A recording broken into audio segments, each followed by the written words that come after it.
एक सकृ देवधर नावाचे चांगले लेखक होते पुण्यामध्ये, सत्पुरुषही होते, ते त्यांचं संप्रदायाचं काम होतं.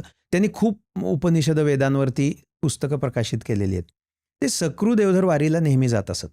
त्यांनी स्वतः मला हा अनुभव सांगितलेला आहे आणि त्यांच्या पुस्तकात पण आहे हा. एकदा ते चालत असताना त्यांची चप्पल तुटली. आता चप्पल तुटली तर तिथे काय करणार ना, पण तुम्हाला माहिती आहे का, वारीमध्ये 12 बलुतेदार पण चालतात. चप्पल दुरुस्त करणारा असतो, केस कापणारा असतो, सगळे असतात वारीमध्ये. ते वारकरी पण असतात, म्हणजे वारी म्हणून पण येतात आणि व्यवसाय म्हणून पण येतात, दोन्ही असतं ते सगळं त्याच्यात. तर ते जात असताना एका चप्पल दुरुस्त करणाऱ्या माणसाने त्यांना पाहिलं आणि हाक मारली स्वतःहून, इकडे आहे माऊली म्हणत. बरं, दुसरी मजा अशी आहे, वारीमध्ये सगळ्यांचा उल्लेख माऊली म्हणूनच होतो. कोणी असो, तो बाई असो, पुरुष असो, लहान असो, मोठा असो, त्याला माऊलीच म्हटलं जातं.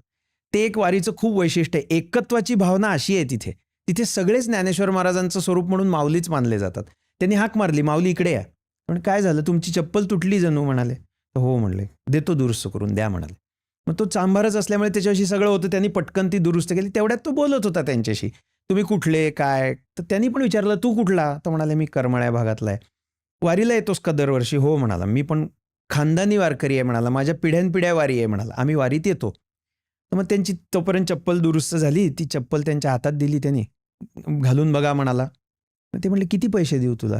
तो म्हणाला, मला पैसे नकोत माऊली. तो म्हणाला, असं कसं, व्यवसाय आहे तुझा? ते म्हणाला, तुम्ही पंढरीला जाताय ना, तर पांडुरंगाला एक माझ्यासाठी प्रार्थना कराल का?